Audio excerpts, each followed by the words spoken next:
오늘 설교 제목은 모든 위로의 하나님 데우스파스 파라클레시스. 데우스파스는 하나님을 말씀하시고 파라클레시스는 위로의 뜻을 말씀하고 계십니다. 고린도후서 1장 3에서 7절을 우리가 보도록 하겠습니다. 찬송하리로다. 그는 우리 주 예수 그리스도의 하나님이시요 자비의 아버지시요 모든 위로의 하나님이시며 우리의 모든 환난 중에서 우리를 위로하사 우리로 하여금 하나님께 받는 위로로서 모든 환난 중에 있는 자들을 능히 위로하게 하시는 이시로다. 그리스도의 고난이 우리에게 넘친 것 같이 우리가 받는 위로도 그리스도로 말미암아 넘치는 도다. 우리가 환난 당하는 것도 너희가 위로와 구원을 받게 하라는 것이요 우리가 위로를 받는 것도 너희가 위로를 받게 하라는 것이니 이 위로가 너희 속에 역사하여 우리가 받는 것 같은 고난을 너희도 견디게 하느니라. 너희를 위한 우리의 소망의 견고함은 너희가 고난에 참여하는 자가 된 것 같이 위로에도 그러할 줄을 알미라. 아멘. 기도드리겠습니다. 하나님 아버지 감사합니다. 모든 위로의 하나님을 우리가 말씀을 또 배워갑니다. 오늘의 하나님 주시는 하나님 이름의 성호 말씀은 데우스파스 파라클레시스입니다. 우리가 고난을 당하든 환난을 당하든 하나님 늘 곁에서 우리를 위로해 주시며 함께 하시며 힘을 주시는 하나님을 찬양합니다. 오늘 또 깨닫는 은혜로 함께 하시고 축복하여 주시옵소서. 예수 그리스도 이름으로 기도드리옵나이다. 아멘. 할렐루야. 자, 오늘의 모든 위로의 하나님은 사도 바울이 환난 가운데에서 하나님이 곁에서 위로해 주며 사도 바울의 환난과 고난은 이루 말할 수가 없죠. 39대 채찍을 3번이나 당한 사람이에요. 그만큼 사도 바울이 당한 고난은 엄청납니다. 그 많은 고통과 고난 속에서 소아시아 전역을 다 복음을 전하고 교회를 세우고 엄청난 이방인을 위한 사도로서 큰 일을 감당하셨죠. 그럼 그렇게 큰 만큼 그만큼의 감당할 만한 환난과 고난이 큽니다. 그래서 여러분들이 살아온 사람들을 지켜보면 고난이 큰 만큼 아픈 만큼 고통당한 만큼 하나님의 거룩을 키우기 위한 하나님의 작업이 반드시 있더라고요.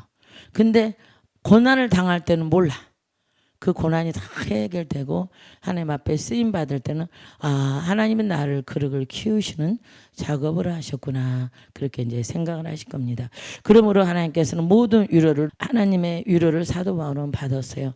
그 많은 멸시와 고통과 더구나 사도란 칭함을 예수님께서 직접 만나가지고 임재 가운데서 사도 바울을 사도란 칭함을 주셨는데 그걸로 얼마나 많은 같은 사도부터 시작을 해서 많은 믿는 자들이 핍박하고 조롱하고 그 많은 굴욕을 주고 너는 가짜다. 우리 사도들은 직접 예수님과 3년을 같이 동고동락을 했고 직접 우리는 예수님을 보았다. 너는 그러지 않냐 자가 이렇게 예수님을 핍박한 자가 어떻게 너가 사도냐. 엄청난 또 같은 믿음의 자녀들로부터 눈물 빠지도록 고통을 당한 분이 사도 바울입니다. 그래서 제가 13서신서 중에 하나님께서 사도 바울에 대한 공부를 3년을 하게 하셨어요. 13서신을 정말 많이 읽고 많이 공부를 하면서 나중에는 하나님 왜 13서신만 계속 읽게 하시고 깨닫게 하시고 이걸 이렇게 오랫동안 공부하게 했을까 했는데 지나고 나서 보니까 사도 바울의 영성을 주기 위해서 어떤 고난과 고통과 환난이 와도 흔들리지 않는 영성을 주기 위해서 그렇게 하나님이 읽게 하시고 공부하게 하시고 정말 깊이 들어가게 하시고 또 사도 바울이 하는 복음 전하는 거 그런 거 하나하나를 가르치시더라고요. 그래서 제가 정말 힘들었지만 13서신을 3년 동안을 하나하나 공부하면서 많이 연구하고 많이 배웠습니다. 근데 그 13서신을 공부했는데 오늘 바로 모든 위로의 하나님에서 사도 바울의 영성이 또 나타나는 거예요. 성경은 전체가 돕니다. 하나님께서 하나님 이름을 통하여 성경 전체를 돌게 하시는 주님이십니다. 좀 신기하지 않나요? 그죠? 어제 다르고 오늘 다르고 이름이 다 각각 다른데 성경 전체를 지금 막 계속 돌고 있습니다. 그만큼 하나님께서 우리 실로암에 이곳의 임재가 강력하고 천년을 불러오신 주의 능력의 권능의 불이 강하다는 거예요.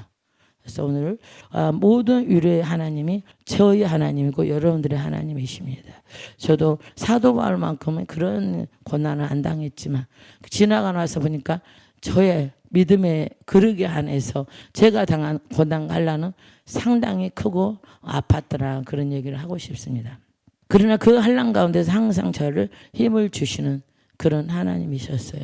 저도 때로는 너는 예수님의 자녀가 아니고 너는 무당이다는 얘기까지 저는 들은 적이 있어요. 그 왜 그러냐면 저도 애언의 은사가 굉장히 남보다도 굉장히 강했어요. 근데 어느 가장 친한 집사님의 무슨 일이 있는데 그날 이루어져야 하는데 그게 그날 이루어지지 않는 거예요. 제가 이루어진다고 했는데 근데 바로 저한테 막 싸붙이면서 애언하지 말라고 당신은 점쟁이라고 막 이러는 거예요. 근데 제가 그날 얼마나 많은 충격을 받았는지 집에 와서 저녁내 울면서 전 다시는 이제 애언도 안 하고 정말 주님 잘못된 것 같은데 저를 깨닫게 하시고 저를 처음부터 끝까지 다 뿌리를 뽑아서 다시 제가 시작을 하겠습니다. 제가 뭐가 잘못됐는지 깨닫게 해달라 그러고 이제 울면서 기도하다가 이제 잠들었거든요. 근데 누가 제 다리를 이렇게 만져. 근데 아무도 눈을 떴는데 아무도 없어요. 근데 제 다리를 막 이렇게 흔들어. 가지고 계속 저를 깨우는 거야. 그래가지고 일어나 앉았는데 아무도 없는데 제 다리를 누군가가 흔드는 걸 느낌을 받았어요. 근데 딱 일어나 앉았는데 저에게 음성이 들려요. 아무도 없는데 너는 그리스도의 딸이다. 너는 여호와의 딸이다. 애언에 대해서 마음 아파하지 말고 상해하지 마라. 애언이란 애언을 하는 사람이나 또 상대방에 받는 사람이나 서로가 나에게 합당할 때 열매를 맺는 것이다. 이러시는 거야. 그래서 그때 제가 얼마나 또 울었나 몰라요. 하나님 저에게 임재하셔서 정말 실제처럼 모습은 없는데 마음의 감동으로 저를 애언에 대해서 잘 알게 하시더라고요. 그래서 저는 그때서부터 다시 힘을 내고 애언에 대해서 공부를 하고 애언의 은사에 대해서 공부를 더 하기 시작했습니다.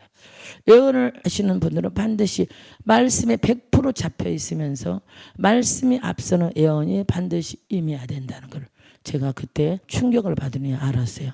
그래서 그때서부터 계속 제가 신약을 많이 파기 시작했고 또 13서시를 많이 공부하기 시작했습니다.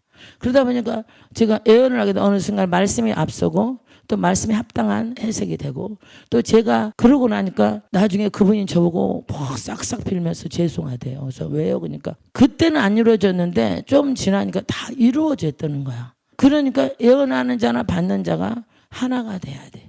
하나님 앞에 합당해야 되더라. 그래서 그 시기가 좀 늦춰졌을 뿐이지 합당하게 되면 하나님은 다 응답하신다는 걸 제가 그때 알았습니다. 그러나 저는 이미 예언에 대해서 훈련을 받았어요. 말씀이 앞서고 말씀이 증거가 되고 말씀이 살아서 역사 운행을 하시기 때문에 현실과 만나게 되고 말씀이 우리의 삶을 주관하시고 예언이 딱 이루어지더라고요. 예언 은사를 하시는 분들은 반드시 모든 것에 하나님 앞에 합격을 받아야 된다는 것을 알았습니다. 궁극적으로 위로해 주시는 분은 바로 하나님이시더라. 이사야 40장 1에서 2절 또 보도록 하겠습니다. 너희 하나님이 이르시되 너희는 위로하라. 내 백성을 위로하라. 너희는 예루살렘 마음에 닿도록 말하며 그것에게 외치라. 그 노역의 때가 끝났고 그 죄악의 사함을 받았느니라. 그의 모든 죄로 말미암아 여호와의 손에서 벌을 배나 받았느니라. 아멘. 하나님께서 우리를 위로하십니다. 그러면 위로를 받을 자는 하나님의 사람 반드시 죄를 해결을 해야 됩니다. 죄가 있는 한은 절대로 위로하지 않습니다. 우리에게 고난과 환난이 있다는 것은 반드시 하나님 앞에 털어야 될 게 있어요. 영혼 육에 붙잡힌 거 털어야 됩니다. 이곳은 실로하면 영혼에 붙잡힌 것을 터는 곳이잖아요. 육에 붙잡힌 거 여러분들이 해결하시고 나가시면 되는데 영혼에 붙잡힌 것은 안 돼. 아무리 여러분들이 발버둥치고 아무리 오랜 세월 기도하고 해결을 아무리 입술을 해도 안 돼요. 그래서 하나님께서 영혼을 터는 사역자를 세우신 거예요. 어둠을 쫓아내고 그 비밀을 알고 묶인 거를 비밀을 알고 풀어주는 그런 사역자잖아요. 환난을 받는 것도 너희의 위로와 구원을 위함이라 그랬습니다. 받은 위로가 우리를 견디게 하는 거예요. 어떠한 환난도 어떠한 고난도 하나님 주신 위로로 우리가 이겨내는 것입니다. 이해가 되십니까? 우리가 또 다시 봅니다. 이사야 41장 10절. 두려워하지 말라. 내가 너와 함께함이라. 놀라지 말라. 나는 네 하나님이 됨이라. 내가 너를 굳세게 하리라. 참으로 너를 도와주리라. 위로의 하나님이 이렇게 말씀하고 계십니다.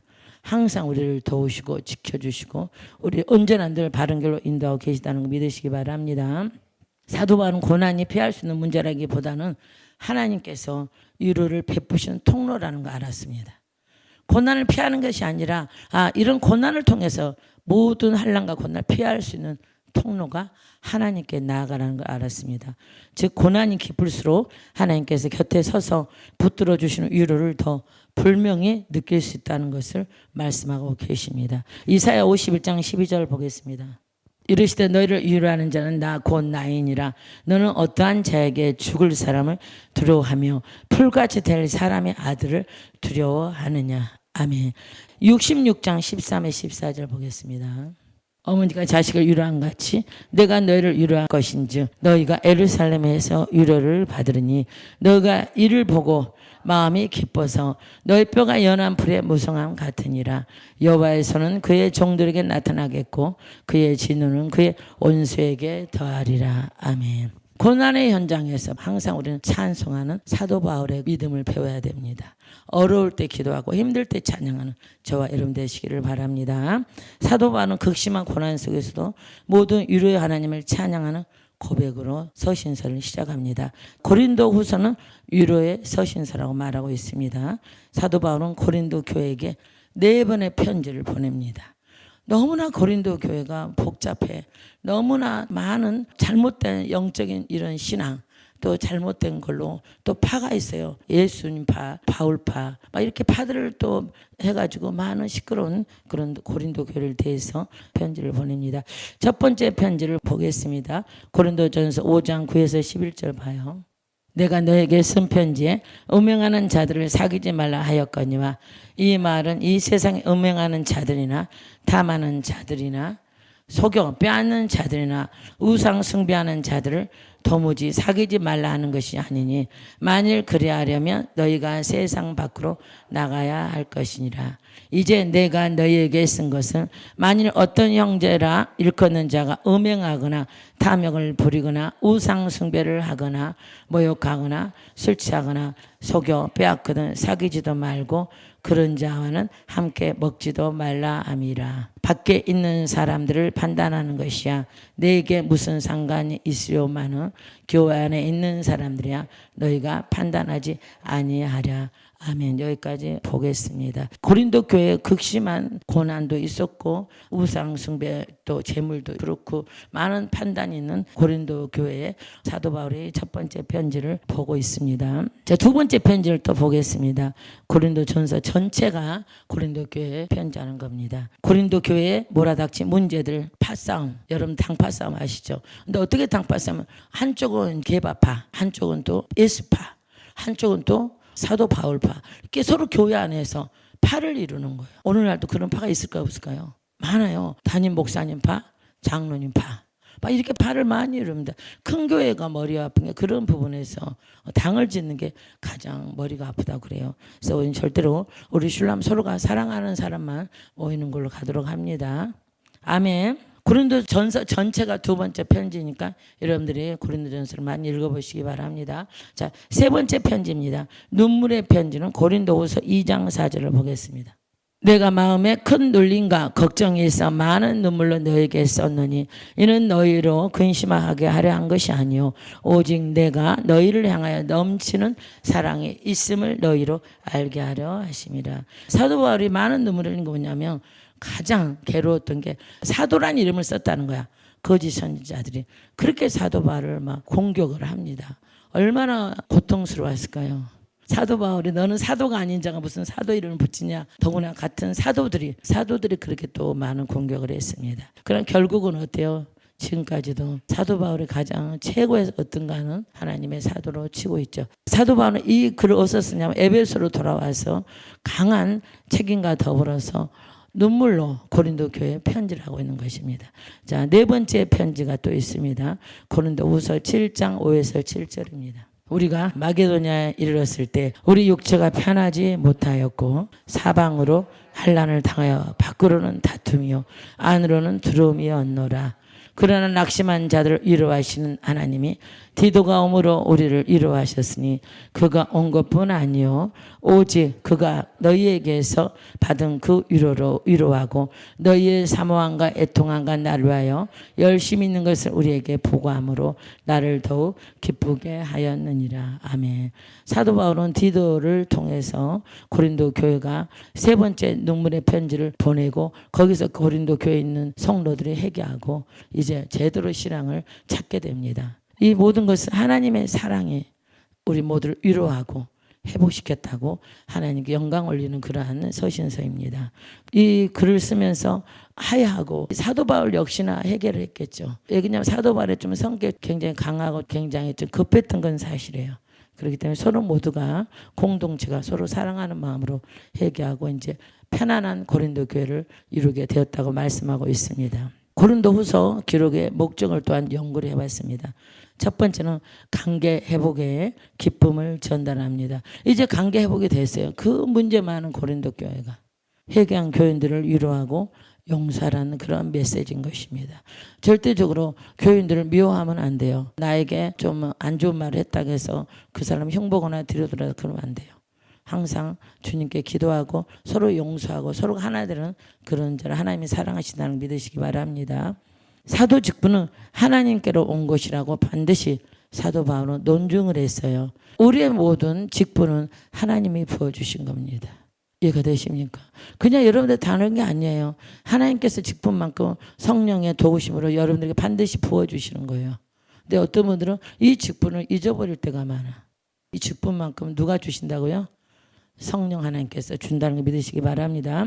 세 번째는 예루살렘 교회를 위해서 연보를 말하고 있습니다. 여기에서 무슨 말이냐면 가난한 교회 또 가난한 사람들, 부족한 사람들, 연약한 사람들을 항상 우리가 이제 구제 헌금 또 선교 헌금을 하는 그런 교회가 돼야 됩니다. 저도 보이지 않는 곳에 많은 선교 헌금을 오랜 시간 지금도 계속 하고 있습니다.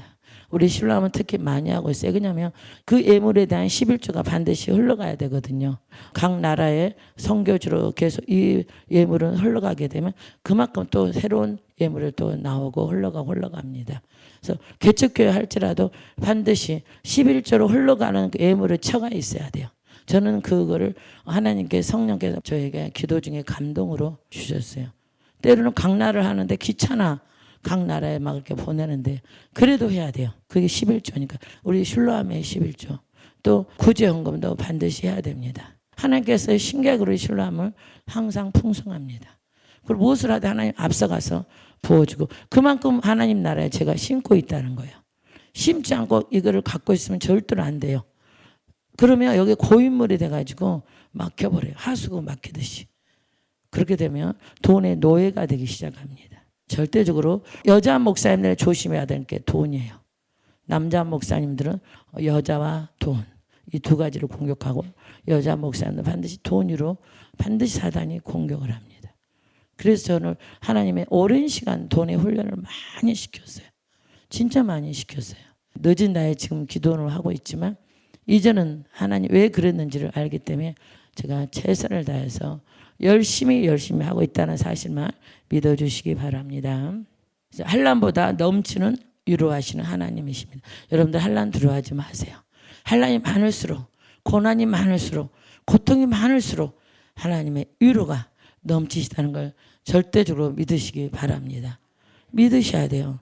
주님 어쩜 그렇게 위로하시는지. 사도 바울은 하나님 단순히 도우시는 분이 아니라 모든 위로의 하나님이라고 사도 바울은 말하고 있습니다. 예수님 우리를 넘치는 위로로 위로하십니다. 히브리서 4장 15에 16절 보겠습니다. 우리에게 있는 대제사장 우리의 연약함을 동정하지 못하실 리가 아니요 모든 일에 우리와 똑같이 시험을 받으시니로되 죄는 없으시니라. 그러므로 우리는 긍휼하심을 받고 때를 따라 돕는 은혜를 얻기 위하여 은혜의 보좌 앞에 담대히 나아갈 것이니라. 자, 예수님이 보내신 성령님이 진짜로 위로자이십니다. 성령 하나님 우리 안에 계시잖아요. 다시 한번 성령 하나님 우리가 만나보도록 하겠습니다. 요한복음 14장 16절 내가 아버지께 구하겠으니 그가 또 다른 보혜사를 너에게 주사 영원토록 너희와 함께 있게 하리니 그는 진리의 영이라. 세상은 능히 그를 받지 못하나니 이는 그를 보지도 못하고 알지도 못함이라. 그러나 너희는 그를 아나니 그는 너희와 함께 거하시며 또 너희 속에 계시겠음이라. 아멘. 자, 26절도 보겠습니다. 보혜사 곧 아버지께 내 이름으로 보내실 성령 그가 너희에게 모든 것을 가르치고 내가 너희에게 말한 모든 것을 생각나게 하리라. 아멘. 보혜사 성령 하나님이시잖아요. 그죠? 자, 그러면 보는 뭐죠? 나를 보호하시는 하나님, 해는 나를 은혜 주시는 하나님, 산은 나를 가르쳐 주시고 깨닫게 하시고 생각나게 하시는 하나님, 그 하나님 우리 안에 보혜사라 계십니다. 자, 요한복음 15장 26절 보겠습니다. 내가 아버지께로부터 너희에게 보낼 보혜사 곧 아버지께로부터 나오시는 진리의 성령이 오실 때 그가 나를 증언하실 것이요. 아멘. 요한복음 16장 7에서 8절 읽도록 합니다. 그러나 내가 너희에게 실상을 말하노니 내가 떠나가는 것이 너희에게 유익이라. 내가 떠나가지 아니하면 보혜사가 너희에게로 오시지 아니할 것이요. 가면 내가 그를 너희에게로 보내리니 그가 와서 죄에 대하여 의에 대하여 심판에 대하여 세상을 책망하시리라. 아멘. 우리 안에 보혜사께서 우리를 위로하시고 인도하시고 이끌어 주신다는 사실을 믿으시기 바랍니다. 절망의 끝에서 위로하시는 하나님을 만나야 됩니다. 우리가 너무너무 힘들어. 그러나 우리가 하나님께 나오는 것은 우리를 위로하시는 참 하나님을 만나는 것이거든요. 고린도전서 1장 8에서 11절 보겠습니다. 주께서 너희를 우리 주 예수 그리스도 날에 책망할 것이 없는 자로 끝까지 견고하게 하시리라. 너희를 불러 그의 아들 예수 그리스도도 우리 주와 더불어 교제하게 하시는 하나님은 미쁘시도다. 형제들아, 내가 우리 주 예수 그리스도 이름으로 너희를 고라노니 모두가 같은 말을 하고 너희 가운데 분쟁이 없이 같은 마음과 같은 뜻으로 온전히 아파라. 내 형제들아, 근로의 지편이로 너희에 대한 말이 내게 들리니 곧 너희 가운데 분쟁이 있다는 것이라. 아멘. 아까 제가 말했죠. 분쟁은 파. 12절 읽어봅니다. 내가 이것을 말하거니와 너희가 각각 이르 나는 바울에게, 나는 아볼레에게, 나는 게바에게, 나는 그리스도에게 속한 자라 한다는 것이니 그리스도께서 어찌 나누었느냐. 바울이 너희를 위하여 십자가에 못 박혔으며 바울의 이름으로 너희가 세례를 받았느냐. 나는 그리스도보와 가이오 외에는 너희 중 아무에게도 내가 세례를 베풀지 아니한 것은 감사하노니 이는 아무도 나 이름으로 세례를 받았다 말하지 못하게 하려 함이라. 당을 짓지 말라는 것입니다. 교회 공동체가 당을 짓는 순간 다 깨져버려. 다 무너져 내려 앉습니다. 그래서 가장 교회를 운영할 때 조심하는 게 절대로 당파, 또 파싸움, 패싸움을 하면 절대로 안 됩니다. 반드시 하나님의 진노하심이 따른다는 걸 믿으시기 바랍니다. 고난은 영광을 위한 통로라는 걸 믿으시기 바랍니다. 로마서 8장 17에 18절 보겠습니다. 자녀이면 또한 상속자 곧 하나님의 상속자요 그리스도와 함께한 상속자니 우리가 그와 함께 영광을 받기 위하여 고난도 함께 받아야 할 것이니라. 생각하건대 현재의 고난은 장차 우리에게 나타날 영광과 비교할 수 없도다. 아멘. 모든 위로의 하나님 데오스 파스 파라클레시스, 우리가 환난과 고난을 통하여 연단하시고 우리를 강한 믿음의 소유자로 만드시는 하나님의 사랑이라는 걸 믿으시기 바랍니다. 기도하겠습니다. 하나님 감사합니다. 오늘 주시는 말씀, 모든 위로의 하나님은 우리에게 환난과 고난을 통하여 강한 믿음을 세우시기 위한 하나님의 사랑이라는 걸 알게 되었습니다. 더욱더 우리가 환난을 통하여 고난을 통하여 나를 깎으시고 나를 위로하시고 나를 강한 하나님의 사람으로 만들기 위한 하나님의 은혜고 사랑이라는 걸 알았습니다. 오늘도 함께 하시고 깨닫는 은혜로 주신 하나님을 찬양합니다. 예수 그리스도 이름으로 기도드리옵나이다. 아멘.